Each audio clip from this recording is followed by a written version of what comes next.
Hello, everyone. Welcome to another episode of Off the Hook with MattyD. It is my pleasure to have you here today. Today, we're going to take a little turn from talking about fishing and go into hunting because this is kind of the hunting season. A lot of people think about deer, or maybe they start to think about turkey. But today, we're going to talk about upland hunting. And I want to bring in my two special guests, Reid and Robbie Parker, a father-son team. First of all, thank you both for joining me today.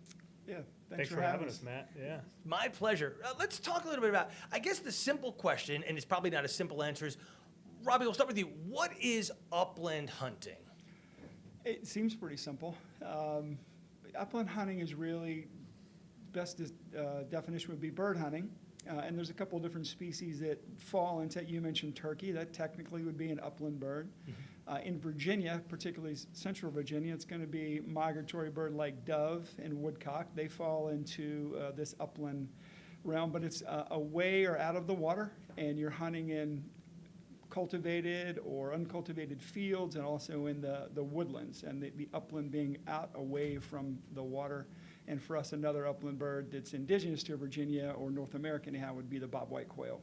So you already mentioned a couple of different pheasants, quail, turkey. There's a plethora of other birds that you are going for in upland hunting. Specifically in Virginia, though, what are you going after? Is it all those and more? Yeah, that's a great question. So if you talk upland across the country, there's a whole list of species. Right. In Virginia, the birds that we're going to hunt upland in a wild nature are going to be dove. That's usually the earlier part of the season. It's a different type of hunting, but traditional upland hunting in Virginia is going to be quail and woodcock, American woodcock. Gotcha. And Reid, I'm going to ask the simple question here. Was it dad teaching son? Is that how you got involved in upland hunting, or was this a curiosity that you saw? No, that was absolutely what it was. I mean, I have I grew up duck hunting and upland hunting, and I've got really early childhood memories kind of before we got our first dog. So we hunt with dogs a lot, of going out to the dove field with my dad and him shooting doves and me running out into the field to grab the downed bird. So, I mean, that's like some of my earliest childhood memories. So it's very much so dad teaching me and kind of bringing me up into this world. And so, I mean, that's a great childhood because it's awesome to have that father-son bonding experience with anything, but when you can share a passion, because I can hear the passion in your voice, Robbie, it really makes it fun. It must be special for you. Yeah, it was great for me. I had similar experiences as a child, but to bring Reid, and he has two sisters, they've all come along before, and he has a younger brother who has come along and certainly is an upland hunter and a waterfowler. But yeah, it does mean it's a real special time when we're together in the field. The sport of upland hunting, this isn't sit in a tree stand and wait for the deer to come by. This is a little bit more, how would I say it, hardcore, a little bit more involved. Can you explain, both of you can explain kind of the process of doing upland hunting? Yeah, I mean, you mentioned the hardcore. I think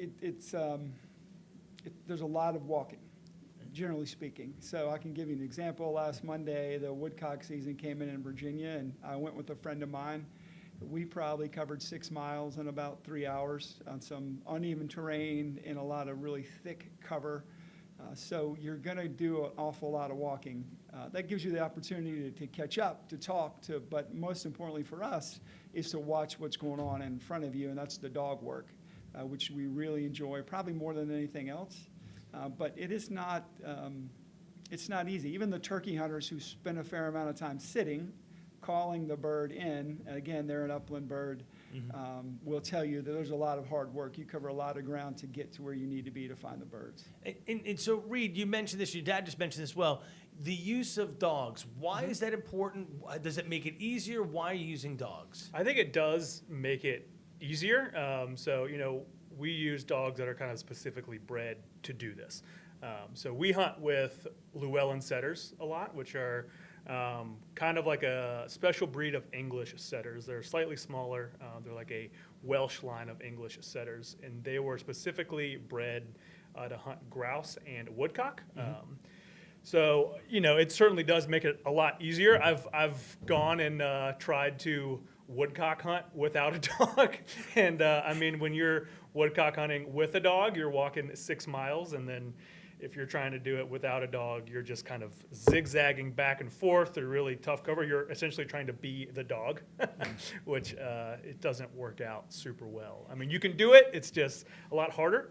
That being said, I think there's also a really traditional and almost like artful or poetic nature to hunting with a dog as well. I think when it clicks for people, when upland bird hunting, when I like see people really start to appreciate it for what it is they start saying things like, I just love to watch that dog work, because you're watching the dog kind of do what it was honestly born to do. Right. In a way, it's kind of like living out this really simple purpose in this really cool way.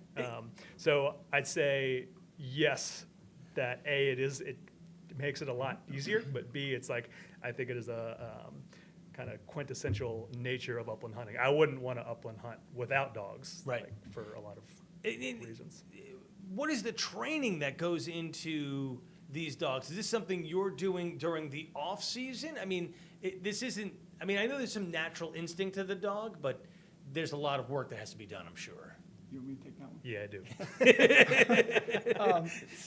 I'll back up. This is how smart Reid is, and I've taught him so well. He mentioned grouse, Right. and it's a bird that I personally don't hunt a lot of. I will go occasionally, but it's a bird that is definitely an upland bird, very challenging and in very difficult terrain. Generally going to find them in the western part of the state or in the mountains. So back to your point about the difficult nature of hunting upland birds. I would be remiss if I didn't mention the grouse, and I'd get a lot of grief from some of my friends. So, but back to the dogs, it's constant training. Even during the season, when you're out hunting, you're watching the dog. You learn to read the dog. You work as a team.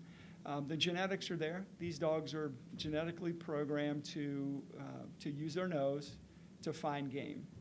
And to borrow a phrase, typically these dogs are really just domesticated predators. So they're using their senses and their skills to actually find this game that they would ideally, primally, like to find, kill, and eat. But we work to help them kind of help us work as a team. So they'll use those senses to find the birds. The point is natural. Sometimes we do a little bit of work there, but where we really get involved is to teach them to stand, to allow us to come up, move the birds, or have another dog that's function is to move the birds, put them in the air, so that we might get a good, clean, safe shot. When you say a good, clean, safe shot, we want them at a certain elevation then to take that shot. Obviously, we don't want to just shoot low in the horizon, right? Great. That's a great question, Matt. We talk a lot about that with folks. A safe shot in our mind is with the barrel up. We encourage people when we're guiding or hunting on our own, our muzzle or the barrel is always up, safety's always on, because the dogs are working around us a lot of times, or just in front of us. But a safe shot is going to be maybe 50 or 90 degrees and up. And so there's an expression, don't shoot until you see the blue of the sky behind the bird. That's a super safe shot, and that's what we encourage most often. And so let's talk about the type of equipment that you're using here. You mentioned, you're using a gun. I'm assuming it's a shotgun. Is that what you're using? That's correct. Yeah. So Reid, why don't we get you back in on this? So tell me about what kind of shotguns you're using, shells and things like that. Yeah, so you can use anything from a 410 size shotgun all the way up to, I'd say, a 12 gauge for upland hunting, and anything in between. So I'd say probably the most common shotgun gauge for upland hunting is a 20 gauge. You don't need a super big shot size for these birds at all. You typically want a gun that's lighter weight because you're walking a lot, right? So a lot of the times you'll see folks, the kind of traditional, I guess, upland bird hunting gun would be an over and under shotgun or a side-by-side, something with a breakable action. That's kind of easy to kind of sling over your shoulder some as you're walking, or kind of hold a bit easier. And so that means, you got two shells in there, but some people also hunt with pumps and then semi-automatics as well. I grew up hunting with a pump shotgun, and now I hunt with a over-under. And so when somebody contacts you, you're going to both guide somebody. Are they bringing their own shotguns? Are you recommending? Are you allowing to use yours? How is that all working? Like, I know when you hire a fly guide, right? When you fly fish, you're like, hey, use my stuff. We're all set up, that kind of a thing.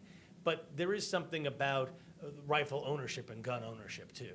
Yeah, another great question. I mean, by and large, people have their own gun because they're comfortable with it. But, what we're seeing in all the outdoor activities and sports, and you probably have seen this yourself, Matt, we're just talking about your friend fishing, more new people coming to experience the outdoors and from a sportsman's standpoint. So whether that's fly fishing or upland bird hunting, a lot of folks are going the equipment route first, or they'll try something out and then they come back. So by and large, people have their own gun.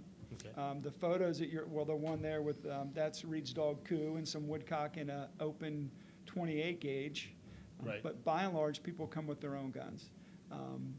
And that's good because we know that they have at least some degree of comfort. We can provide a gun. We're both in a situation somewhere where we can rent them a gun or arrange for a gun rental. Right. But so they don't actually need a gun, but by and large, people come with their own gun. And so that brings me to my next question. So someone like me, I've never hunted in my life. The last time I used a gun, and don't laugh at this, was a BB gun, probably at, camp in the 3rd grade. I mean, you probably need to have at least some knowledge and maybe have shot before you decide, hey, Reid, I'd like to hire you and your dad, right? I mean, you want to have somebody with at least a little experience. Yep, and Virginia has a tremendous hunter education program, and the game department does a tremendous job with that. All the instructors are volunteers, except there's someone who works for the Department of Wildlife Resources. So we highly recommend that hunter education, that hunter safety course. And I've taken it. It's a very in-depth course. You get a card that certifies you've taken the course. But as an adult, you're not required to take it. So if someone were to come to us and say they wanted to go upland hunting, we would probably spend a fair amount of time with them, with the gun, to make sure that they were comfortable, they knew how to operate and handle the gun, all the gun's features, and because a fun hunt is not fun unless it's safe.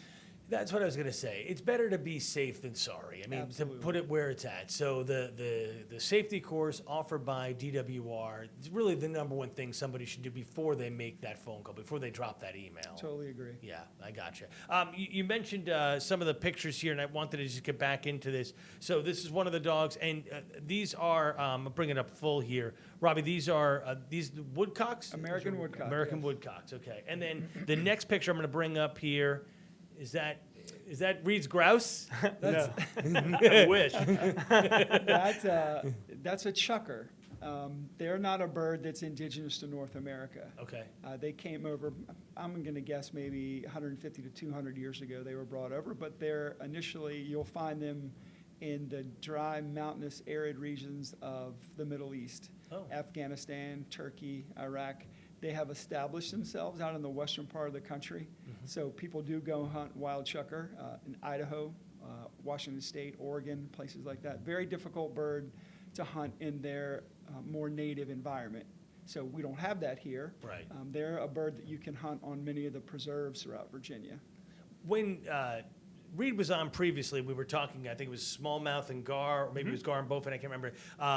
Simone talked about you with grouse hunting.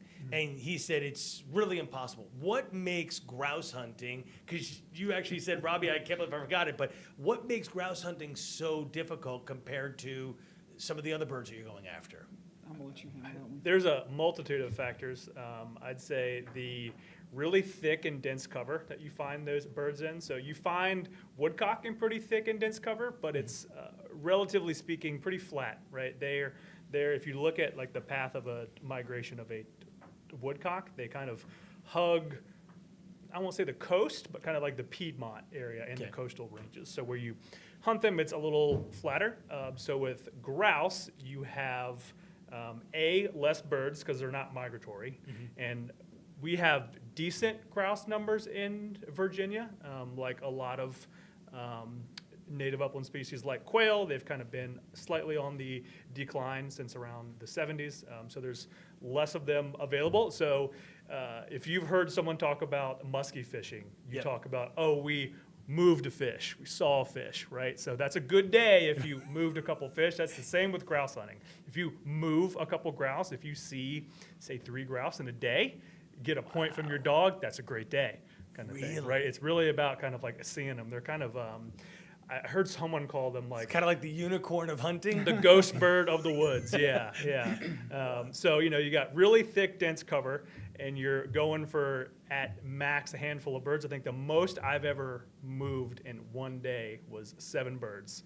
Wow. I shot one time, and it was not even close. So, okay, so explain that to me. So you moved the bird, you shot once. Is that because the bird stayed low in the horizon? You didn't get that don't shoot until you see the blue mentality?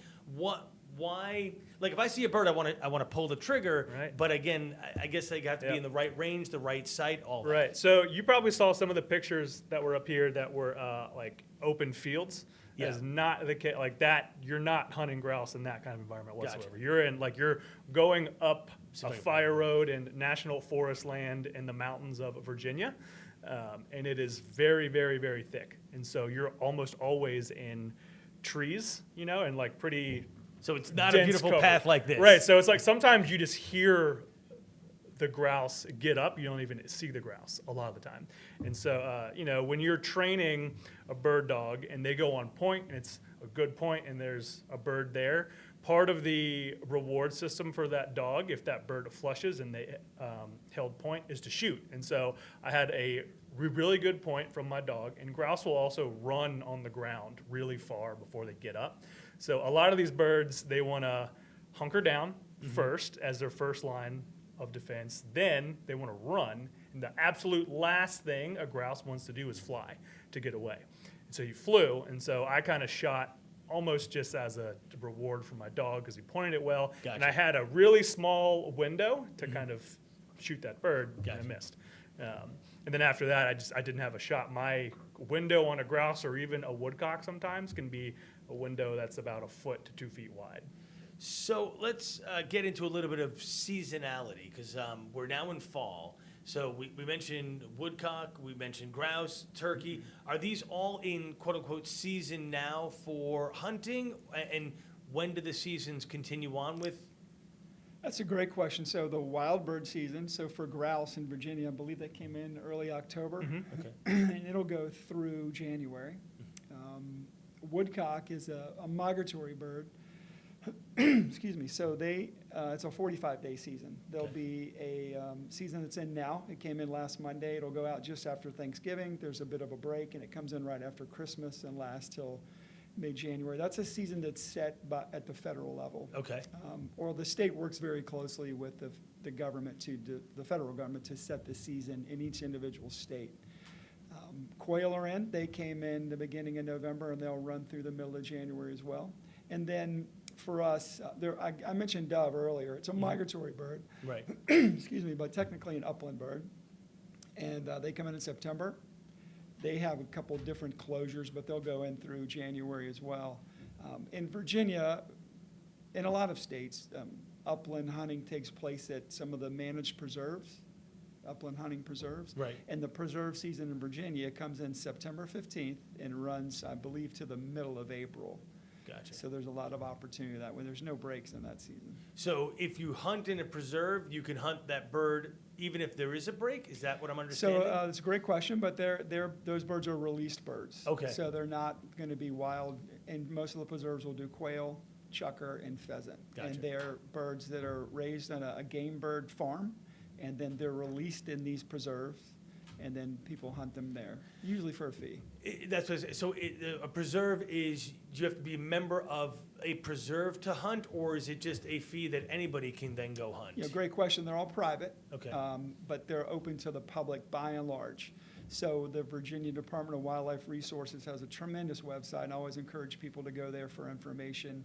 And if you just did a search there on upland hunting preserves or game preserves, the whole list by county comes up with the contact information. So in Central Virginia, there's at least 5 that you could drive to here fairly easily. And they're all available on that website. And they have contact information, and you essentially would go on, call, schedule, and book a hunt. And you can a lot of times kind of tailor what you want. You could say, I just want all quail, or I'd like a kind of a mixed opportunity. If you're by yourself and don't have a dog, they're generally going to be happy to pair you with a guide and his dogs Okay. or her dogs. So there's a lot of opportunity that way. It's a great way for people to get introduced to upland hunting before they, contact somebody in Kansas and book a 10-day hunt out there. So, I mean, that's the thing, right? So, easier to do it in your backyard one day, see if you like it kind of a thing. Right, exactly. And you mentioned if you're solo and you go on to the DWR website and you look at upland hunting and these preserves, they would pair you with a guide. And that's some of the things that you both get hooked up with because you're both guides in upland hunting. How long have you been guiding, Robbie? The first party that I ever guided on an upland hunt was Y2K on New Year's Day. Wow. I woke up and the world was still here. So luckily I had a hunt. I went that day, that day of 2000, so 24 years. And Reid, how long have you been guiding for upland hunting? About the same amount of time I've been fishing guiding, so I'd say around 5-6 years. Okay, Yep. gotcha. And I'm sure every year is different too because the foliage changes, the structure changes that you're hunting in. So is it where you find, like I always think of, I've related to fishing. I always got lucky here, but if a flood happens, it changes. Does that happen also when you're hunting? Birds nest into a different area and things like that. I think that, yes, the short answer is yes. I'll use woodcock and then quail as two quick examples. So the woodcock are migratory. There's a number of things that determine when they migrate and how far they go. They like that you saw in the photo, they have that long bill or beak, and they like to be able to stick that in the ground to pull out earthworms and other bugs that might be down in the soft ground. So they need soft ground.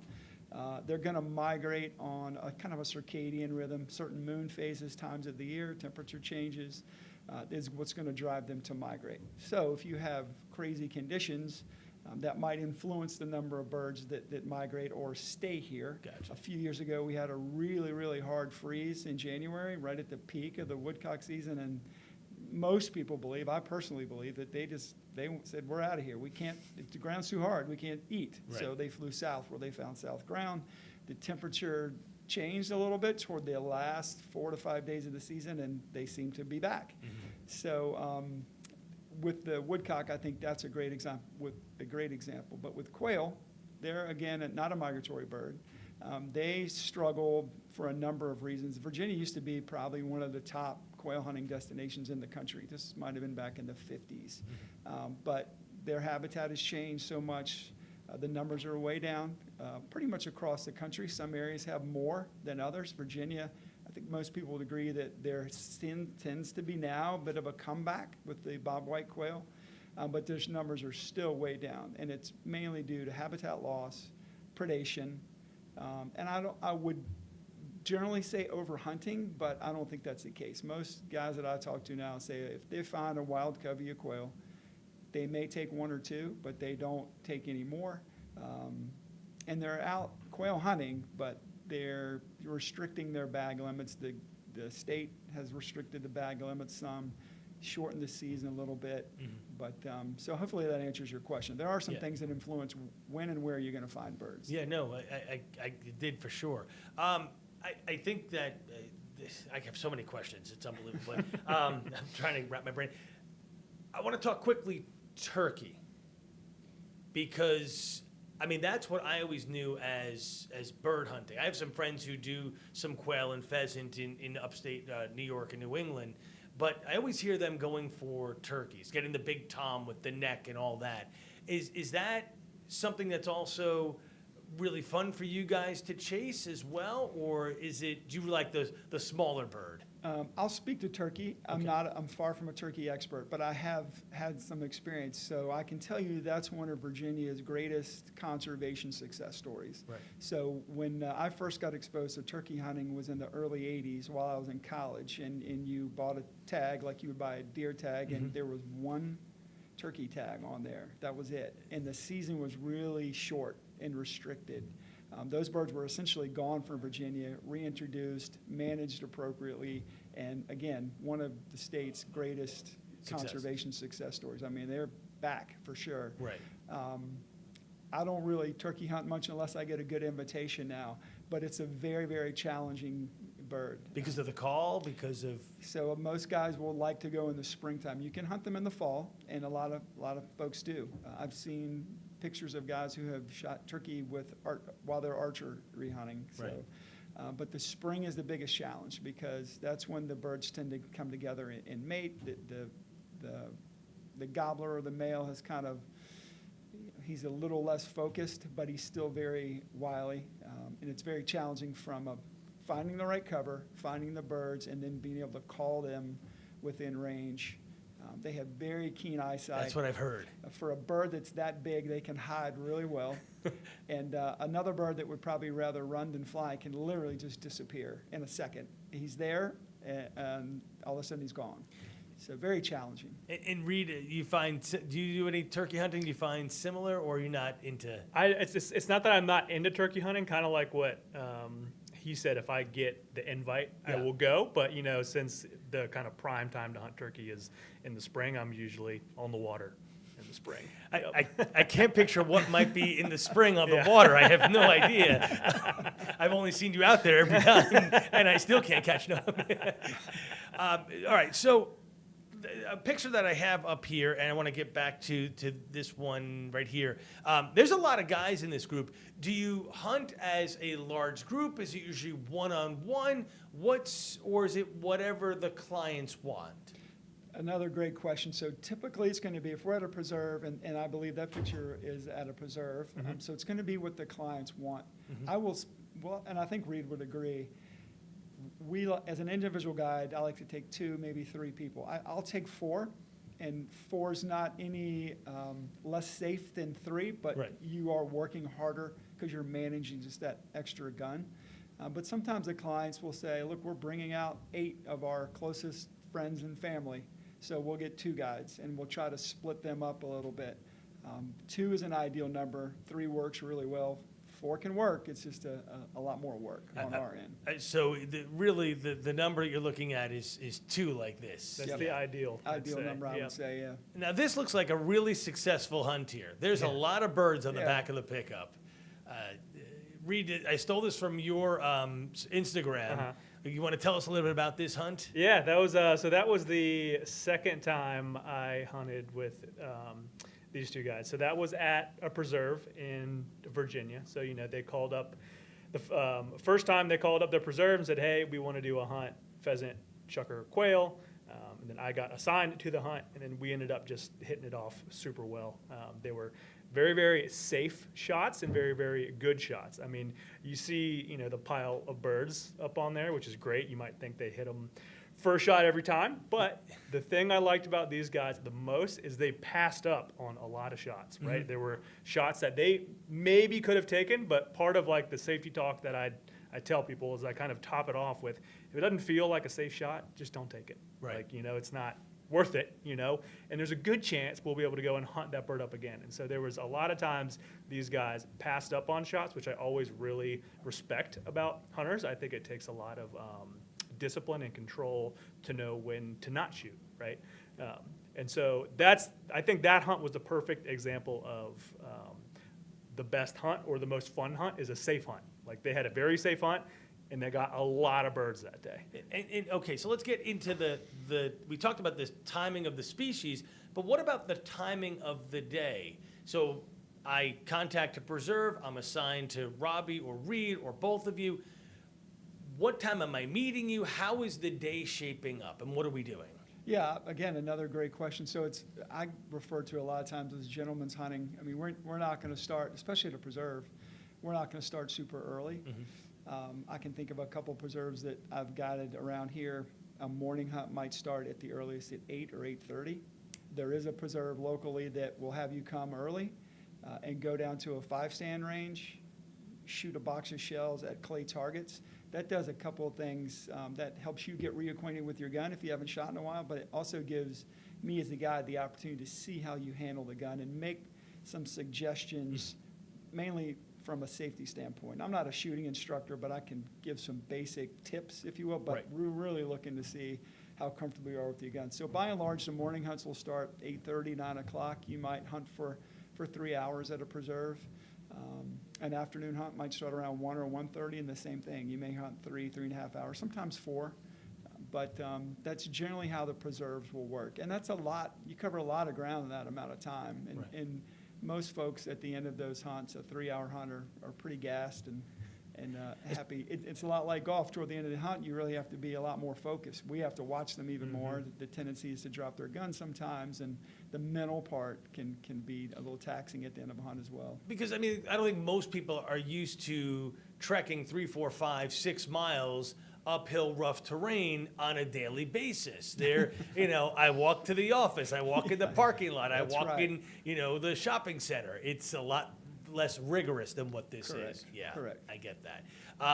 And is it good to do consecutive days of booking? Like this, maybe you get a feel for a particular land, and then the second day you're kind of like, all right, I know where we're going to be, I know how we're moving, kind of a thing. Yeah, I don't think they have to be consecutive days, but if look, I'm into this and I want to experience it a few times, consecutive days is a great way. And I have had people book consecutive days.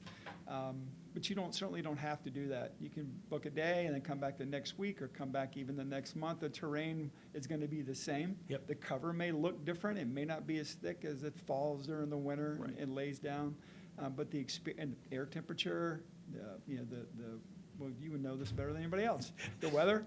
So, there's a number of factors going into that, but I do have a number of people that will book consecutive days. Interesting. And then, so speaking of the weather, is there a preference in your mind, or Reid in your mind, of hunting on a cloudy day, a rainy day, or a day where there's maybe some snow cover? Is there a benefit to any of those? Yeah, there is. For the dogs, by and large, not so much the birds, although it can influence. I like it cool. The cooler the better. In the 40s, in my mind, is great, with a little bit of breeze to help the dogs some. I have gone in the snow and had some great hunts. I've gone in the snow and had some really, really poor hunts. I generally don't like to go in the rain. So these are birds that don't have a lot of oil in their feathers when you think of like waterfowl or ducks. Flying in the rain is very difficult for them. And again, they're ground dwellers, so they'd rather stay on the ground, and the rain just kind of keeps them there, even especially at a preserve. Gotcha. Keeps them there even more. Gotcha. Reid, when he said snow, you shook your head. You were not a big fan of hunting. Well, in the no, snow. I think on a preserve, I'm not a fan of snow. When it comes to woodcock and grouse hunting, I'm very much a fan of snow. Oh, yeah. Because since the woodcock and grouse have to adhere to a certain type of ground and cover, and when it snows, it constricts the amount of available cover and ground. And so when you find them, you typically find a lot of them in one spot. One of the best. So I think it was that picture.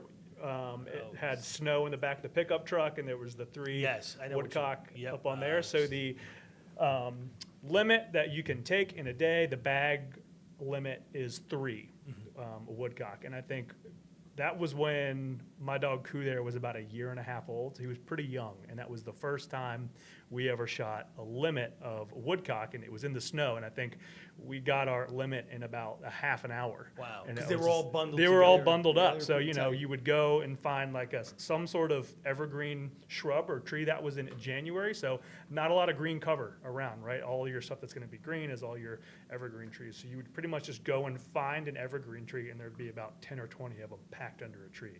It's not like that often, right? So when it comes Especially to 'cause we snow haven't and had woodcock snow hunting, in like years. right? So I was actually talking to one of my good friends I hunt with, and he hunted the day after me. And we were like, we just hope it snows again this year so we can have something like that.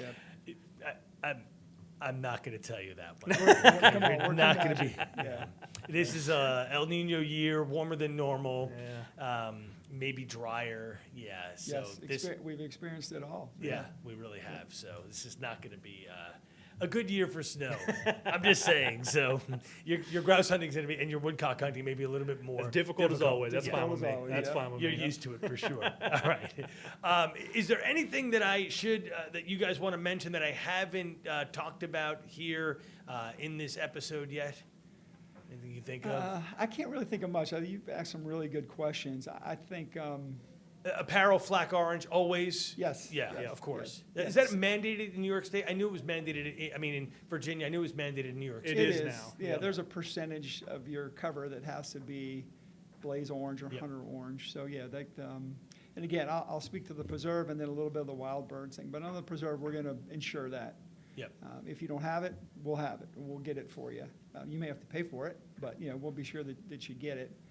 I would say I've noticed a lot of people. I've introduced a few people and have watched them kind of progress. Excluding Reid and his brother.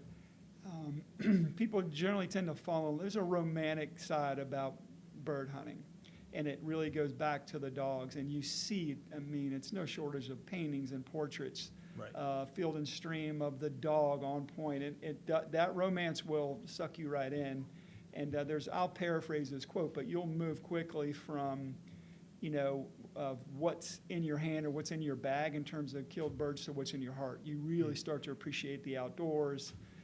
You'll fall in love with the dogs, and it becomes less and less about how many birds you bag, and more and more about the experience and the dog work. I like to say, and this is living in the moment. You just get to, you forget about the outside world, and you're just focused on what's going on, the beauty around you, including the dogs at that point. Yeah. And I think that's why there's a lot of overlap between folks who fly fish and folks who upland bird hunt, right? Because there's a lot of that kind of mentality is the same. There's that romantic nature and that really mindful nature of upland hunting. One last question. You talk about the preserves a lot, and I'm picturing this very large acreage of land. How many people, and this is probably a very random question, does a preserve allow to come on and hunt at one time? Like, is it, we're going to allow 10 hunters and that preserve is now booked. This way it's not overcrowded and becoming dangerous. Yeah, another great question. All these preserves have different acreage, and then that will lend to the number of people that they can accommodate. So I'm happy to name some if you think that will help people. So in Hanover, there's a preserve that's called the Preserve at Dundee. There's about 150 to 200 huntable acres out there, and I think on a given day, and on a half a day, they could probably accommodate a maximum of about 12 to 16 people. That would be 4 separate hunts going out on 2 separate parcels of land. Regrettably, one of the largest, most productive hunting preserves on the East Coast closed on Sunday in Goochland. Was called Orapax. That's where I cut my teeth. Right. It had been there for a long time, and they could accommodate up to probably 40 hunters on a half day. Wow. In just various size fields. Priest View, which is up in just past Charlottesville, is a smaller preserve that I think can do probably 2 hunts at a time. Hunt's Game Preserve down in Dinwiddie is one that's been here for a while. Clint Holloway is the guy that runs that. He does a great job, and they can accommodate a number of different hunters, and they all have different opportunities, whether it's quail and chucker, quail, chucker, pheasant, or a mixed variety of ways to introduce someone to upland hunting or provide the best possible experience for a more seasoned upland hunter. Gotcha. And just to kind of push this out there, we were talking off air. The Preserve at Dundee is the one that you are both affiliated with. Yep. We are. Gotcha. Very good. All right. So I want to wrap this up here, and I want to bring this up. If you would like to find out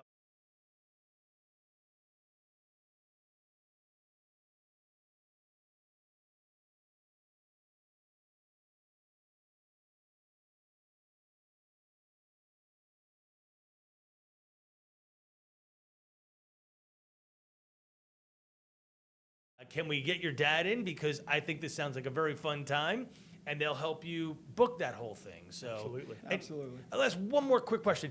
What is, not that there's an easier, but what is probably the best bird for a beginner to cut their teeth on? Is there one that makes it an easier hunt versus going for grouse, which we now understand is impossible? Yeah, so I'll add a comment, and I would probably encourage to hear what Reid had to say. At a preserve, I'm introducing someone, I think the chucker is probably a good bird. And again, we talked about them being out of their environment. All these ground birds would rather, the first thing they want to do is hide. The second thing they'll do from a defense mechanism is run. The last thing they want to do is fly. So the chucker hold very tight.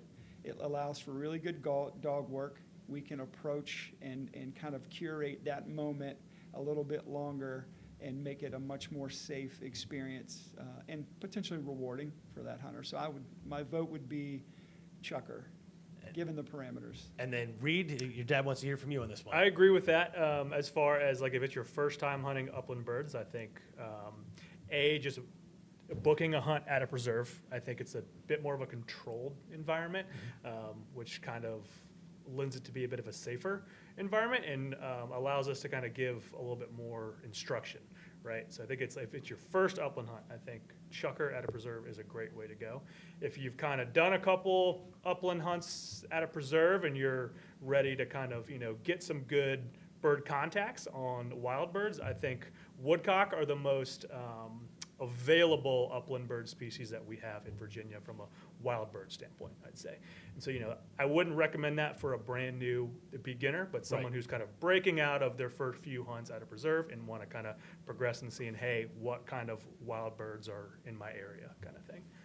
Very good. Well, I want to thank you both for joining me today on Off the Hook with MattyD and bringing me a lot of knowledge on upland hunting because I had very little going in. So this was very educational for me. I appreciate it. Robbie and Reid, Pleasure's all thank you. mine, man. Absolutely. Thanks for having us. Yeah. My pleasure. And once again, if you want to book Robbie and Reid, you can easily